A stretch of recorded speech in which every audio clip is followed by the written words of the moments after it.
오늘 8월 3일 새벽 기도회를 하나님 앞에 올려드리시겠습니다. 같이 기도하시겠습니다. 아버지 하나님 감사드립니다.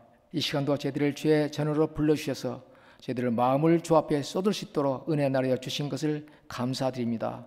오늘 주 앞에 나와서 기도할 때 특별히 저희들의 마음이 정결한 마음으로 주 앞에 바쳐지도록 은혜 나려 주시옵소서.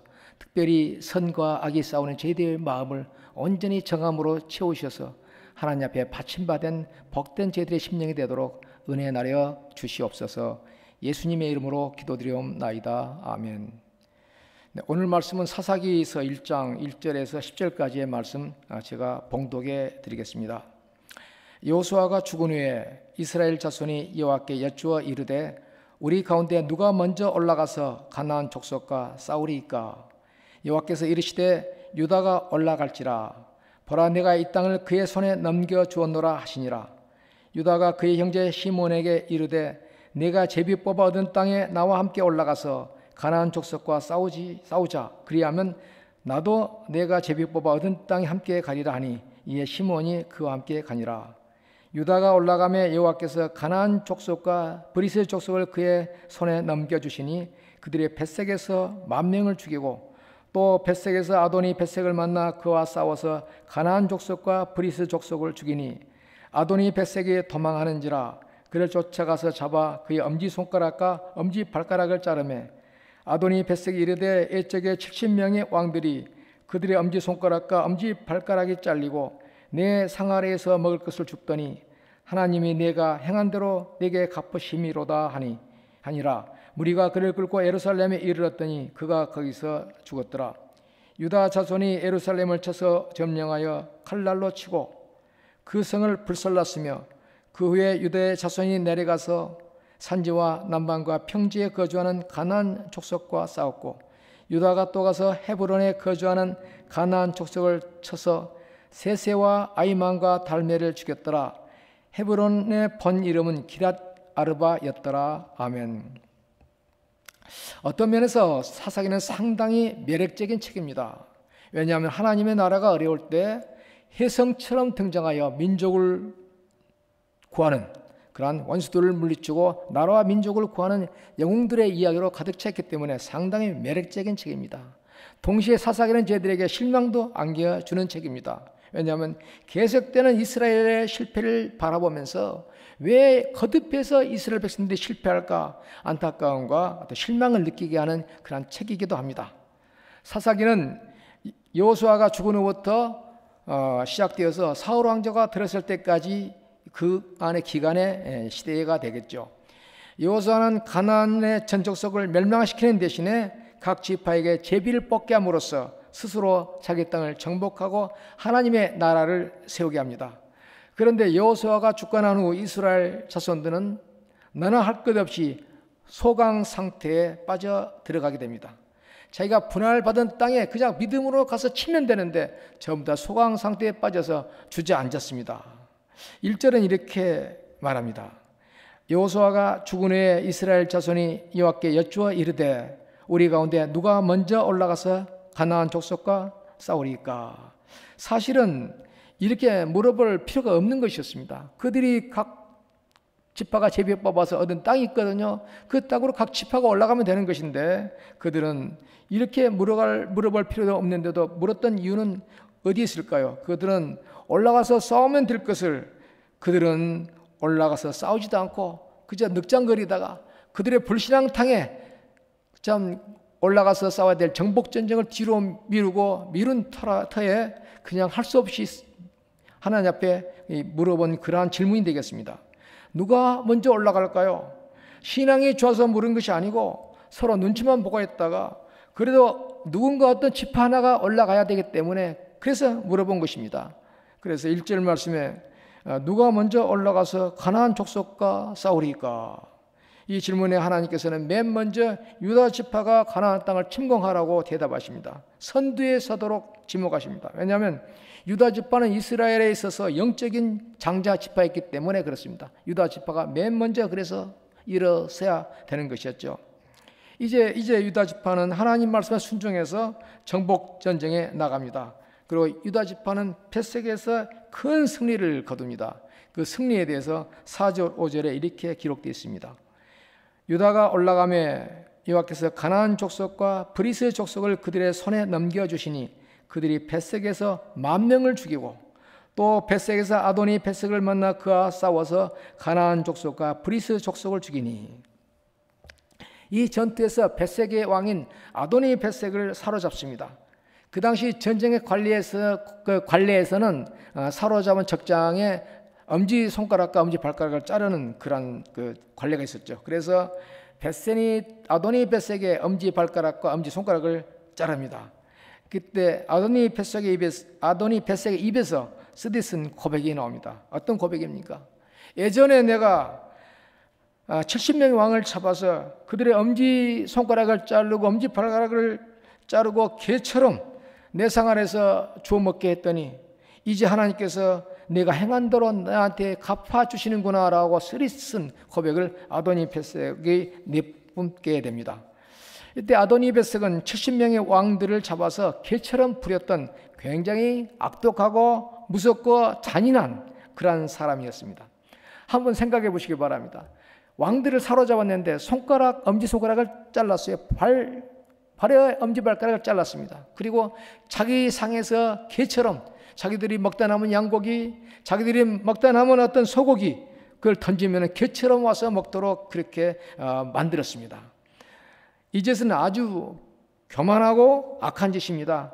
아무리 자기가 힘이 있다고 해도 이런 짓을 하면 안 되는 것이죠. 이것을 보면 하나님께서 왜 그토록 이스라엘 백성들 하여금 가나안 족속들을 몰아낼 때 철저히 몰아내라고 하셨는지 이해가 됩니다. 아도니 벳섹을 보면 알 수 있듯이 그 가나안 사람들은 교만했고 악독했고 아주 교활했던 그런 사람들이었습니다. 이러한 자들은 하나님께서는 어쩌면 좀 끊어져서 더 이상 번성되기를 원치 않으셨던 것이죠. 마치 우리가 암 수술할 때 암세포를 조금이라도 남겨주지 아니하고 완전히 그것을 제거해가지고 암 환자를 낫게 하는 것처럼 하나님께서도 이스라엘로 하여금 가나안 땅을 점령하라는 것은 이렇게 악한 자, 이렇게 독한 자, 이런 자들을 이 지면에서 쓸어버리기 위한 하나님의 정복 전쟁이었던 것입니다. 어쨌든 간에 유다 지파는 하나님의 말씀에 순종해서 가나안 정복 전쟁을 시작하니까 하나님께서는 유다 지파에게 생각지도 못한 그러한 승리를 안겨주었습니다. 즉 유다 지파가 하나님의 말씀에 순종했더니 하나님께서는 큰 역사와 큰 상급을 베풀어 주시더라 이 말입니다. 악독한 벳섹의 왕 아도니 벳섹을 잡았고요. 난공불락의 성, 도저히 함락하기 어려운 예루살렘 성을 점령했고요. 또 아주 참 요지에 있는 정복하기 힘든 헤브론 성도 빼앗았고요. 거기에 있던 거인 3명, 거인 안악자손 3명의 이름이 본문에 나옵니다. 세세와 아이만과 달메 같은 거인을 죽였다고 성경은 기록하고 있습니다. 보통 거인들은 굉장히 큰 몸을 가졌기 때문에 머리는 좀 모자랐고 어리숙한 게 특징이었습니다. 그런데 안악자손들 오늘 본문에서 죽였다는 그런 세세와 아이만과 달메 이런 사람들은 체격도 크고 아주 힘도 셌으며 교활하고 악독한 사람이었습니다. 그런데 그들을 잡아 죽인 것입니다. 그때 이스라엘 자손들이 다 죽이지 못하고 남게 된 아낙의 후손 중에 한 사람이 골리앗이라는 사람이 있었던 것이죠. 어쨌든 대단히 악독한 그들, 그 중에서도 거인들까지도 잡아 죽였다고, 그러한 하나님께서 상급을 주셨다고 성경은 말하고 있습니다. 이제 저희들이 생각해 볼 것은 가나안 정복 전쟁을 통해서 하나님께서 이스라엘에게 요구하는 것은 무엇이었을까요? 그것은 저 악한 족속을 뿌리쳐 뽑아라는 것입니다. 가나안 땅에 하나님의 나라가 세워지도록 악한 자는 멸절해 버리고 하나님을 경외하고 믿음대로 말씀대로 살고자 원하는 거룩한 백성들이 가나안 땅을 차지하기를 하나님께서는 원하셨던 것입니다. 이제 그 이전에 살았던 가나안 족속들을 멸할 때 마치 암을 수술할 때 그 뿌리까지 다 캐내야 다시 발병하지 않는 것처럼 이 악한 족속들을 완전히 멸절하기를 하나님께서 원하셨던 것입니다. 왜냐하면 더 큰 병이 생기지 않도록. 여기서 저희들은 중요한 원리를 깨닫게 됩니다. 하나님께서 우리 속에 있는, 우리 삶 속에 있는, 우리의 참 존재 속에 있는 죄에 대한 해결도 마찬가지입니다. 오늘 본문에 흐르는 깊은 진리는 우리 삶 속에서도 가나안 족속처럼 악하고 죄도 아주 교만한 악랄한 요소들이, 죄의 요소들이 우리의 삶 속에, 우리의 기질 속에, 우리의 성격 속에, 우리의 삶 속에 남아있다는 것입니다. 그래서 그것들을 어쩌면 완전히 정복해라는 정복 명령과 같은 그런 원리를 가지고 있는 것입니다. 우리 주님께서는 왜 이 땅에 오셨습니까? 무엇을 위해 오셨습니까? 성경은 말합니다. 주님께서는 자기 백성을 죄에서 구원하시기 위하여 오셨다고 성경은 말씀하고 있거든요. 우리를 죄에서 구하기 위해서, 다른 말로 말해서 우리가 죄에서 완전히 자유롭기 위해서 우리는 우리 속에 있는, 우리 존재 속에 있는 죄의 경향, 죄의 욕망을 완전히 깨닫고 감지해서 그것을 도려내야만 하는 것입니다. 그래야 하나님 앞에 바쳐진 복된 삶, 깨끗한 삶, 아름다운 삶을 우리가 살 수가 있는 것입니다. 우리도 유다 지파처럼 하나님의 말씀에서, 말씀을 따라 살아가면서 하나님의 말씀에 순종해서 우리 자신 속에 숨겨져 있는 갖가지 죄의 세력을 완전히 거두어 내야만 합니다. 그래서 깨끗한 몸과 마음과 영혼으로 주 앞에 바쳐진 그런 삶을 살아야 하는 것입니다. 저희들이 만약에 하나님의 말씀에 순종해서 우리 속에 있는 죄의 요소를 정복하겠다고 결심하고 죄와 싸울 때 하나님께서는 우리에게 생각지 못한 승리를 주실 줄로 믿습니다. 먼저 우리는 생각해 봐야 됩니다. 하나님, 내 삶 속에서 하나님을 거스리는 것이 무엇일까요? 생각했을 때, 기도했을 때 하나님께서는 우리로 하여금 생각나게 해주십니다. 그것들을 우리는 하나씩 하나씩 정복해서 깨끗이 제하게 될 때, 마치 사사시대에 유다 지파가 가나안의 백성들을 차례차례로 물리쳤던 것처럼 저희 죄의 세력들도 힘을 잃고 물러가게 될 줄로 믿습니다. 그렇게 될 때 저희들 삶이 하나님 앞에 바쳐진 복된 삶이 될 줄로 믿습니다. 같이 기도하시겠습니다. 아버지 하나님, 감사드립니다. 오늘 본문을 통해서 분명히 하나님께서 저희들에게 도전해 주시는 것이 있습니다. 좀 가나안 땅의 악한 족속들을 유다 지파를 통해서 몰아내고 그들을 뿌리째 뽑아라고 명령하셨던 것처럼 저희들 삶 속에 남아있는 죄의 요소, 가나안적인 요소가 분명히 있음을 고백합니다.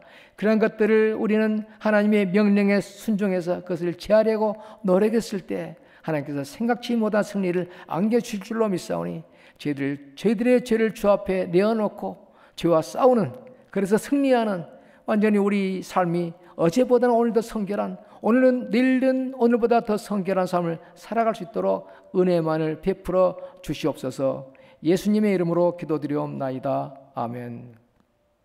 네, 계속해서 기도하실 때 저희들이 기도하는 중보 기도 제목들 계속해서 주 앞에 올려드리시겠습니다.